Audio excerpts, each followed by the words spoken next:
አሰላሙ አለይኩም ወራህመቱላሂ ወበረካቱ ድና የተከበራችሁ የቻናላችን ቤተሰቦች ሰላም እንደምን አላችሁ? አለን።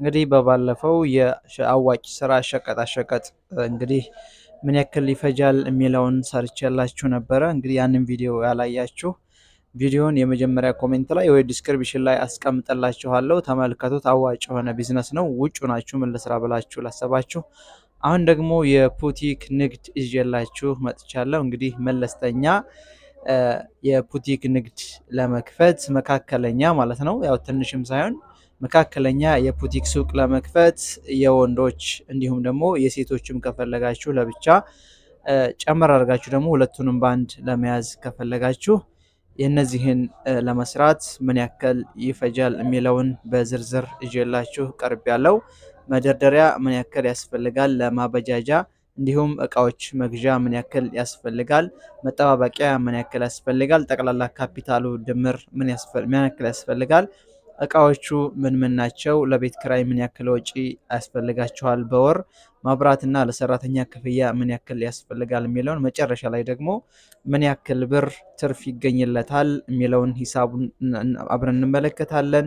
እንግዲህ ለቻናላችን አዲስ ከሆናችሁ ውጭ ናችሁ ምን ልስራ ብላችሁ ላሰባችሁ አሪፍ የስራ አይዲያ በዚህ ቻናል ይቀርባል።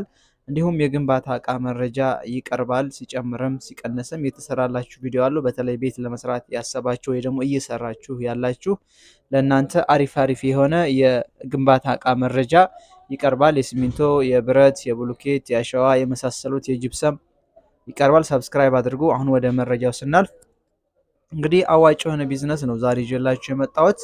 መለስራ ብላችሁ ላሰባችሁ የቡቲክ ንግድ ነው። እንግዲህ ቡቲክ አንደኛ ዝጋ ማወቅ ያለባችሁ ነገር ቦታ ትመርጣላችሁ። ሁለት ደግሞ የቡቲክ ስራ ዘርፉ ብዙ ነው። ቦንዳ ከፈለጋችሁ መስራት ትችላላችሁ። ያው የተለበሰ ቦንዳ ማለት ነው። ቦንዳ ደግሞ ሲሰራ አስፋልት ላይ እየዘረጋችሁ ቤት ለቤት ሊሆን ይችላል፣ እንዲሁም ገበያ ቦታ ሊሆን ይችላል፣ መናኸሪያ አካባቢ ሊሆን ይችላል። የቦንዳ ልብስ የትም ቦታ ይሰራል፣ ሱቅ አያስፈልገውም። ቡቲክ ደግሞ ለመክፈት እንግዲህ ምን ያክል ካፒታል ያስፈልጋል ካላችሁኝ ድምሩን እነግራችኋለሁ። የወንዶች ቡቲክ ለመክፈት ማለት ነው። የምትመለከቱት የወንዶች ቡቲክ ነው። እንግዲህ የወንዶች ቡቲክ እንደዚህ እንደምትመለከቱት አይነት መለስተኛ መካከለኛ ለመክፈት መስቀያ ወይ መደርደሪያ የሚባል ነገር አለ። ያን ለማበጃጀት ውስጡን 50 ሺህ ብር ያስፈልጋል። የመስቀያዎቹ እነዚህ አይነቶች ማለት ነው። ሌላው ደግሞ ልብስ ማሳያ እነዚህ አሻንጉሊቶች አሉ። ከ20 ሺህ ብር እስከ 30 ሺህ ብር ያስፈልጋል ማለት ነው። ወጪ ናቸው እነዚህ። ሌላው የተለያዩ እንግዲህ የውስጥ ኢንተርኔት ዲዛይን አለ። ውስጥ ላይ ቀለም ይቀባል፣ ይበጃጃል። አንዳንድ ነገር ለሱ የግዴታ ያስፈልገዋል፣ ወጪ ያስፈልገዋል። እሱም እስከ 50 ሺህ ብር ድረስ ያስፈልጋል ማለት ነው።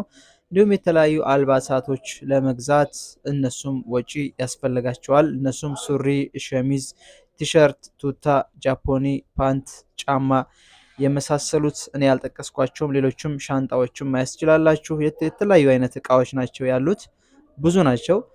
ለነሱ ለመግዣ ከ400 ሺህ ብር እስከ 500 ሺህ ብር ያስፈልጋል ማለት ነው።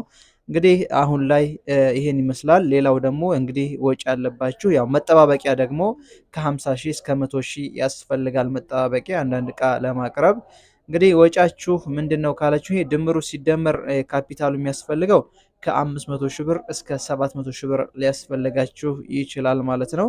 ሌላው ወጫችሁ ምንድነው? ለቤት ክራይ ነው። የቤት ክራይ በወር 15000 እስከ 20000 ትከፍላላችሁ። የመብራትና ውሃ እንዲሁም እስከ 3000 ክፍያ አለ።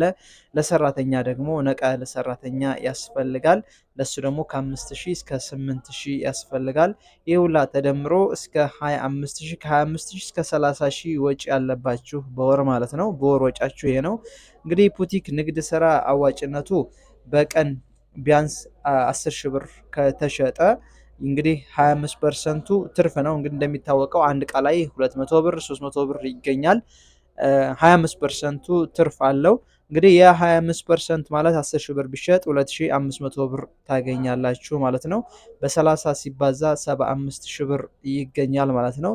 እንግዲህ ከዚህ ላይ ወጫችሁን ስታቀናንሱት የቤት ክራይ፣ የመብራትና ለሰራተኛ ወጪ አለ ብያችኋለሁ። ያን ስታቀናንሱ እስከ 30 ሺህ ብር ስታቀናንሱ በወር ከ45 እስከ 50 ሺህ የምታገኙበት ስራ ነው ማለት ነው። እንግዲህ ይሄን ቦታ ስራውን ለመስራት ከመጀመራችሁ በፊት ቦታ መምረጥ ግዴታ ነው።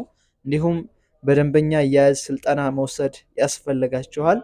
እንግዲህ የሚገዙት እቃዎች እና ፋሽን የጠበቁ መሆን አለባቸው።